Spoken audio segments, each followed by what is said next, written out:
இப்போ நம்ம பார்க்க போகிறது பார்த்திங்கன்னா மஷ்ரூம் குருமா பார்க்க போகிறோம். இதுக்கு வந்து ஒரு வாணலியில் தேவையான அளவுக்கு எண்ணெய் சேர்த்துக்கோங்க. எண்ணெய் காஞ்ச பிறகு பட்டை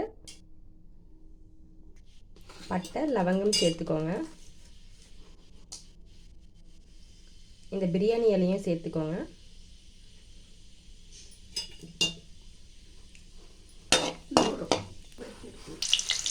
இப்போ பார்த்தீங்கன்னா இந்த லவங்கம் பட்டை அந்த பிரியாணி இலையும் வதங்கின பிறகு தேவையான அளவுக்கு சின்ன வெங்காயமும் 4 பல் பூண்டும் சேர்த்துக்கணும். இது கொஞ்ச நேரம் வதங்கணும். இப்போ நீங்கள் இஞ்சி பூண்டு பேஸ்ட்டு சேர்த்துக்கோங்க.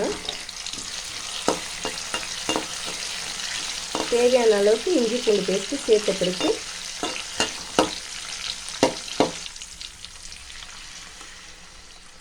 வெங்காயம் வதங்கின பிறகு தேவையான அளவுக்கு 3 தக்காளி வந்து மிக்சியில் அரைச்சி எடுத்துக்கணும். 3 தக்காளி அரைச்சி எடுத்த பிறகு நம்ம இந்த வாணலியில் சேர்த்த பிறகு கொஞ்ச நேரம் வதங்கணும்.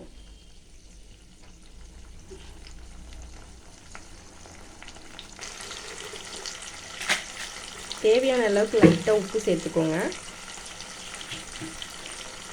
ஏன்னா இந்த வெங்காயம் இந்த தக்காளி வதங்கிறதுக்கு தேவையான உப்பை வந்து கல் உப்பை சேர்த்துக்கோங்க.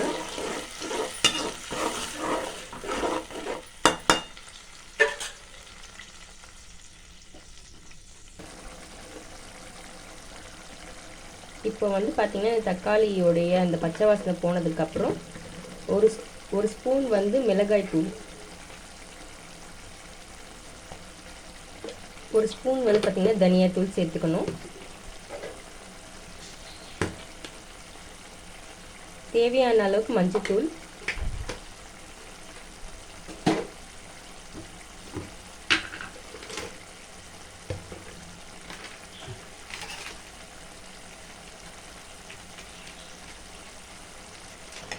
இப்போ நீங்கள் தேவையான அளவுக்கு கரம் மசாலா தூளும் கொஞ்சம் சேர்த்துக்கணும். இதில்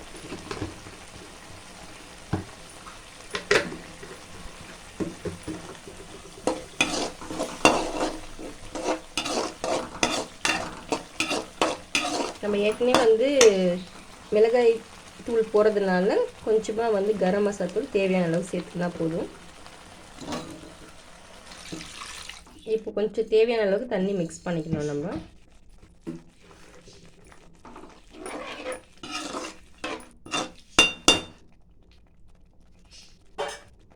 இப்போ பாருங்கள், மஷ்ரூம் வந்து நம்ம கட் பண்ணி ஒரு தண்ணியில் வந்து நல்லா அலசி நம்ம எடுத்துக்கணும்.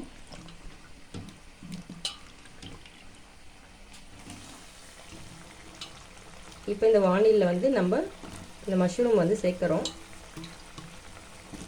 இப்போ மிளகாய்த்தூள், மஞ்சத்தூள், தனியாத்தூள் அந்த மாதிரி எல்லாம் சேர்த்ததுக்கப்புறம் நம்மளுக்கு வந்து இந்த மஷ்ரூமை சேர்த்துக்கணும்.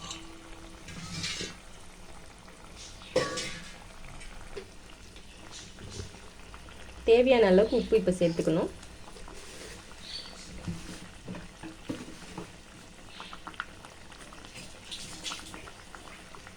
இப்போ பார்த்தீங்கன்னா இந்த மஷ்ரூம் கொஞ்சம் நேரம் வேகணும், நம்மளுக்கு கொஞ்ச நேரம் கொதிக்கணும்.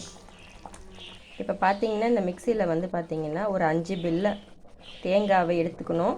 5 பில்லை தேங்காய் எடுத்துக்கின பிறகு 4 முந்திரி, இதை வந்து நம்ம ஒரு சின்ன வெங்காயம் ஒரு 2 எடுத்துக்கணும். இதை வாணலியில் வதக்கிட்டு மிக்சியில் வந்து நம்ம போட்டுடணும். போட்டுட்டு இது கூட தேவையான அளவுக்கு கடலை சேர்த்துக்கணும். கொஞ்சம் கசகசா சேர்த்து தேவையான அளவுக்கு தண்ணி கொடுத்து இதை மிக்சியில் அரைச்சிடணும். அரைச்சதுக்கப்புறம் இப்போ நம்ம வந்து இந்த வாணலியில் கொதிக்குது இல்லையா, இப்போது இதை வந்து இந்த கொதிச்சதுக்கப்புறம் நம்ம இந்த மிக்சியில் அரைச்சதை வந்து சேர்த்துக்கணும். இது சேர்த்த பிறகு நம்மளுக்கு வந்து மஷ்ரூம் குருமா வந்து ரெடி ஆகிடும். நீங்கள் இந்த மிக்சியில் வந்து பார்த்திங்கன்னா முந்திரி கசகசாலாம் சேர்த்திங்கன்னா ஒரு டேஸ்ட்டு இன்னும் நல்லா, இந்த குருமா வந்து மஷ்ரூம் குருமா இன்னும் நல்லாயிருக்கும். இதில் 2 சின்ன வெங்காயமும் தேங்காவையும் கடலையும் சேர்த்துக்கிறோம். சேர்த்த பிறகு இன்னும் இந்த டேஸ்ட்டு வந்து இன்னும் நல்லாயிருக்கும். பாருங்கள், இது கொதிச்சிட்ருக்கு. இது கொஞ்சம் நேரம் வேகணும். நம்ம வந்து மீடியம் ஃப்ளேமில் வச்சு இதை கொதிக்க விடணும். இப்போ பாருங்கள், இந்த காளான் வந்து நம்ம போட்டதுக்கப்புறம் பெருசாக இருந்த காளான் வந்து இப்போது அந்த வேகும் பொழுது சின்னதாகிடும். அதை வந்து ஒரு 5 நிமிஷம் 10 நிமிஷத்துலேயே வெந்துடும். ரொம்ப நேரம் ஆகாது. நீங்கள் போடுற சைஸை விட கொஞ்சம் குறைஞ்சிரும். இந்த சைஸ் மஷ்ரூம் வந்து எப்படி வேகுன்றது கொஞ்சம் சின்னதாகிடும் பார்த்தீங்கன்னா.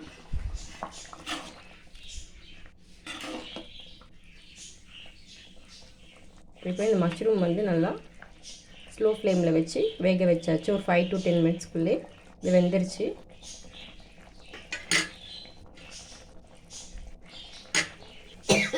இப்போ நம்ம அரைச்சி வச்சுருக்கோம்ல மிக்ஸி ஜாரில் தேங்காய், 2 வெங்காயம், சின்ன வெங்காயம், அப்புறம் 4 முந்திரி, தேவையான அளவு கசகசா, இதெல்லாம் நம்ம அரைச்சி வச்சதை இப்போ இது வெந்ததுக்கப்புறம் மஷ்ரூம் வெந்ததுக்கப்புறம் நம்ம இதை வானிலையில் சேர்த்துக்கணும்.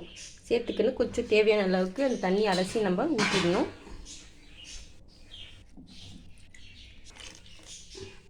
இப்போ நீங்கள் தேவையான அளவுக்கு கொஞ்சம் தண்ணியை சேர்த்துக்கணும். இப்போ நம்ம வந்து கேஸை கொஞ்சம் ஸ்பீட் வச்சுட்டு நல்லா துழவி விட்டுடணும்.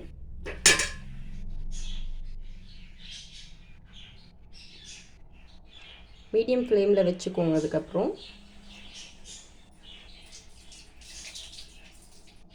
உங்களுக்கு கொஞ்சம் கலர் வேணும்னா இந்த கேசரி பவுடர் ஒரு பிஞ்சு சேர்த்துக்கோங்க. இப்போ பார்த்தீங்கன்னா நம்ம மிக்சியில் அரைச்சி இப்போ நம்ம ஊற்றினது வந்து இப்போ கொதிக்க ஆரம்பிச்சிருச்சு. நீங்கள் வந்து ஒரு ஸ்லோ ஃப்ளேமோ இல்லை மீடியம் ஃப்ளேம்லேயோ வந்து கேஸ் வச்சுக்கோங்க. அதுக்கப்புறமா இது மாதிரி வந்து பார்த்திங்கன்னா இது அரைச்சி ஊற்றுனது வந்து கொஞ்சம் நேரம் வந்து கொதிக்க ஆரம்பிச்சிடும். இப்போ நம்ம மஷ்ரூம் குருமா வந்து ரெடியாக போகுது.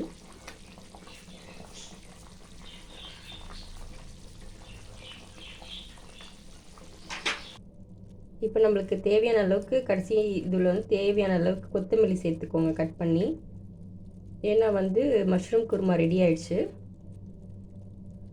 நம்ம கொத்தமல்லி வந்து சேர்த்ததும் இன்னும் அந்த டேஸ்ட்டுக்கும் அந்த மணத்துக்கும் நல்லாயிருக்கும்.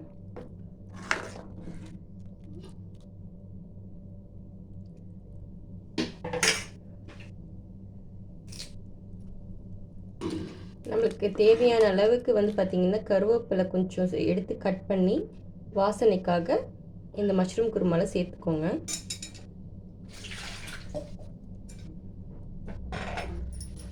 இப்போ பாருங்கள், மஷ்ரூம் குருமா ரெடி ஆகிடுச்சு. இப்போ நம்ம இந்த வானிலேருந்து ஒரு பாத்திரத்தில் மாற்றியாச்சு.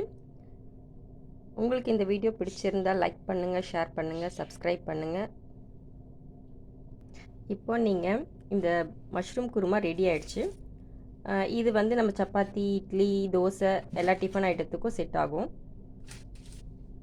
உங்களுக்கு இந்த வீடியோ பிடிச்சிருந்தா மறக்காமல் லைக் பண்ணுங்கள், ஷேர் பண்ணுங்கள், சப்ஸ்கிரைப் பண்ணுங்கள், கமெண்ட் பண்ணுங்கள். தேங்க்யூ.